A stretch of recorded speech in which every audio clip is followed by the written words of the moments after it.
This isn't your typical review where I just say, good game, go play. Rock, rock, rock. I don't know why I just like dropped a Fury Odd Parents reference.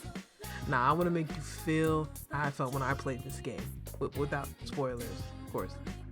The game we are reviewing today is Shift at Midnight, created by, I'm probably going to say this wrong, Muen, an independent game developer.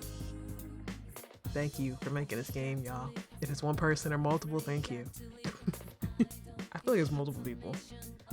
So, before we begin, I want to steal a rating system from a fellow creator named the Birdman. I'm sorry. I highly recommend you check him out if you like informative, no nonsense, no grifting type context. Like, he's just gonna give you the facts.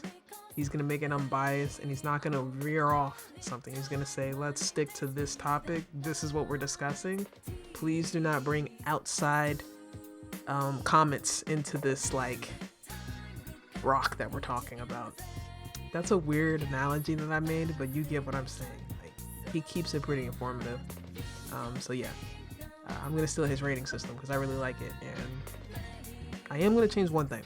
So I will be rating it from graphics, gameplay controls, level design, sound instead of plot structure, which is what he does. I do sounds. I think if your sounds ain't on point, the game ain't gonna work for me.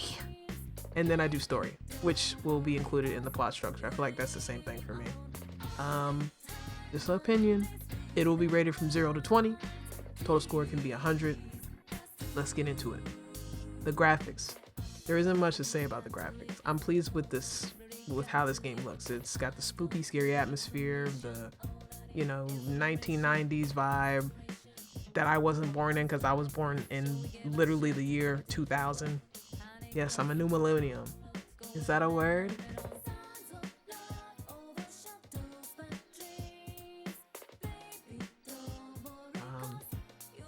It's not a word. I'm sorry. I just really like the vibe. I really like the PS2 vibes. I think they're great. If it was like in HD, sort of. My only problem was losing frame rates in one of the areas of the game, which was in the back of the building. For some apparent reason, when you go out to throw out the trash, that area, as you turn, you just get thrashed with frame rate drops.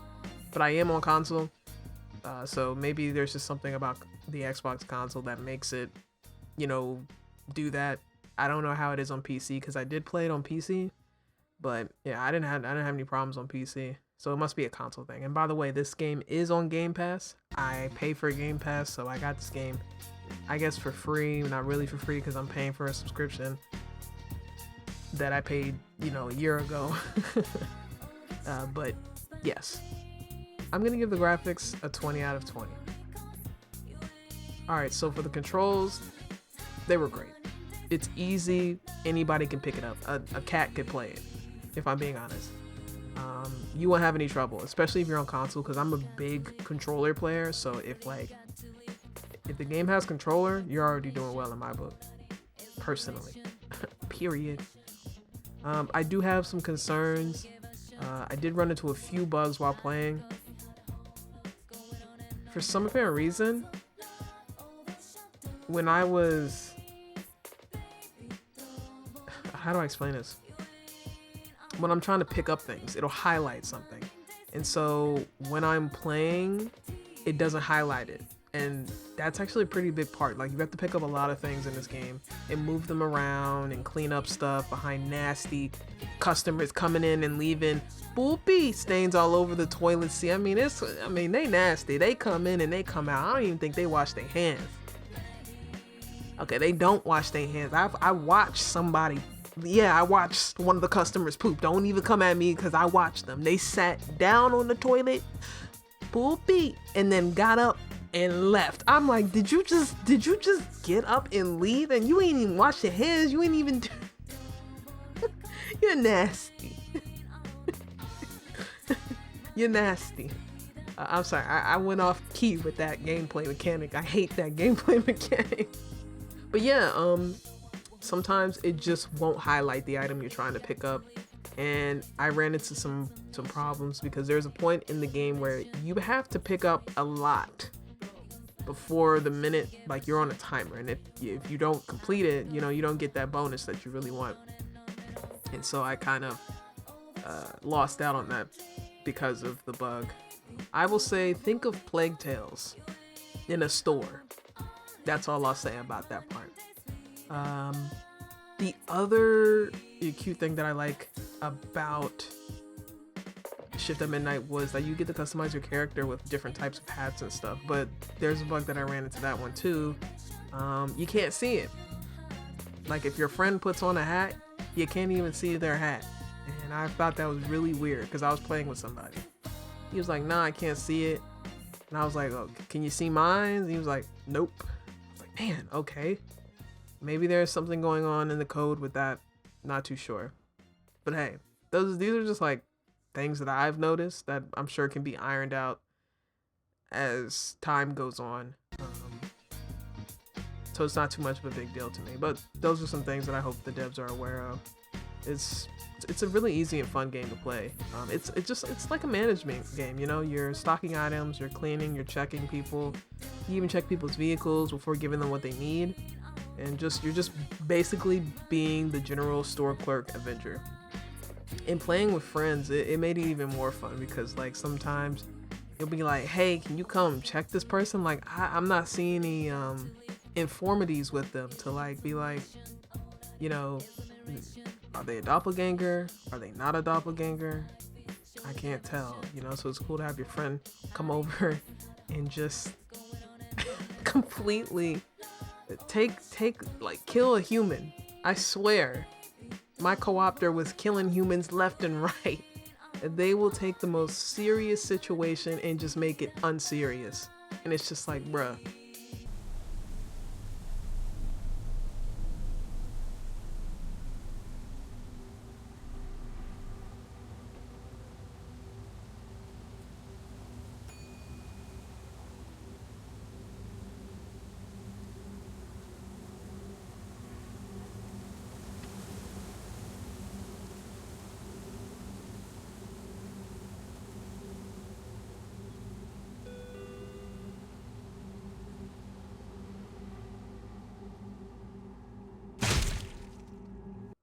You're not taking this seriously. You don't even care. I'm gonna give it a 14 out of 20. Alright, so the level design is pretty simplistic, and I love how simplistic it is. It's not like in your face, it's not too much. Everything has a purpose within this gas station building. To the vents, to the door, to the decorations you put up to make it welcoming for your customers to come in and leave reviews about your gas station, to, you know, the back where the generator is, to the dumpster being all the way in the back and you happen to see a freaking doppelganger just standing there looking at you menacingly. It's really good. I really like it. I don't have too much to say. I just love it. I love how simplistic it is. I think it was so simple. It was simple to a point where it seems like it's less, but less is sometimes more, and I feel like the devs did a great job with that. 20 out of 20. My favorite. The sounds. The ambience for this game is...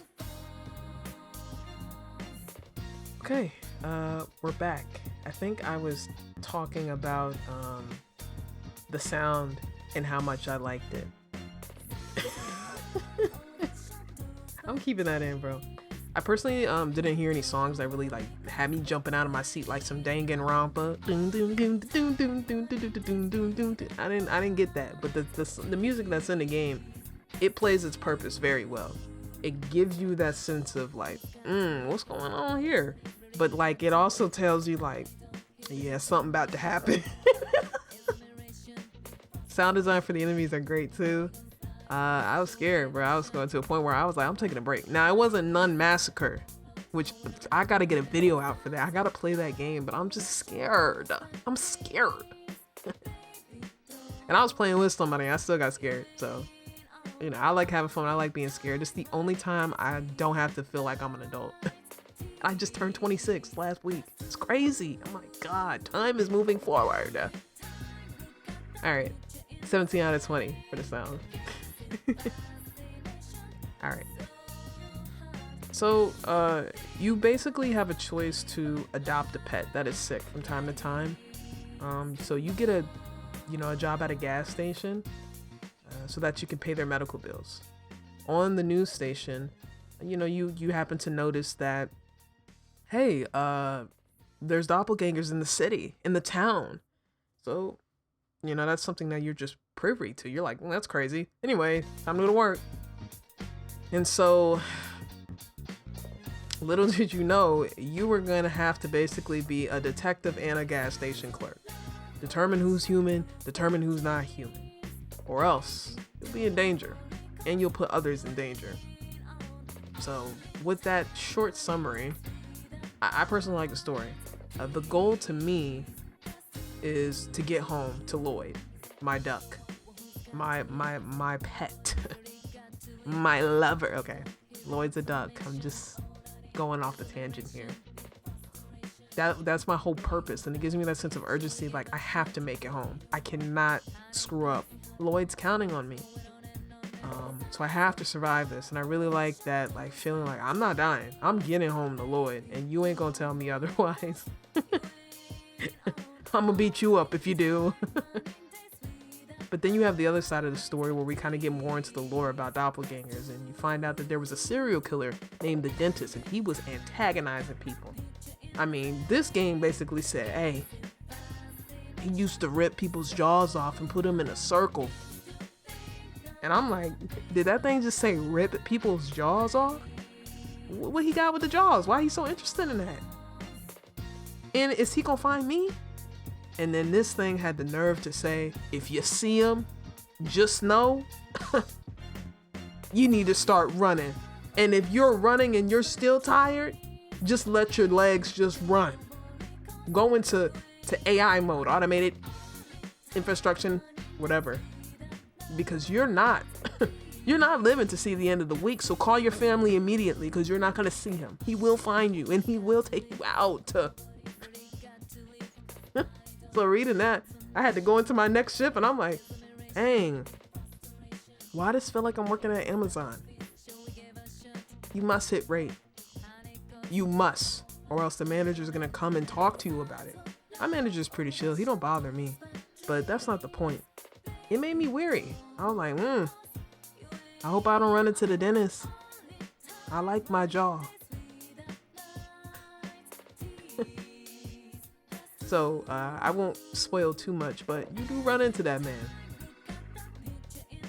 He's just checking you out like a man sitting down at a cafe, reading a book, being Excelsior. That made no sense, but I wanted to say it because it sounded cool.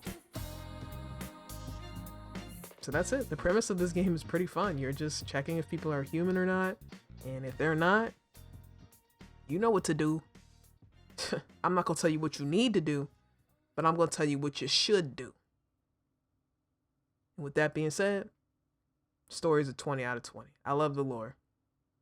Without spoiling it later. I wish I could go more in depth, but I don't want to. I want you to go play the game for yourself. This brings our total score to a 91 out of 100. I really like this game. I liked it when it first came out, and I hope the indie devs get as much money as possible from this game. You could really tell that they put their heart and soul into this. They listened to a lot of the feedback from the demo. And I ain't got no more things to say. So I guess I'll see y'all in space.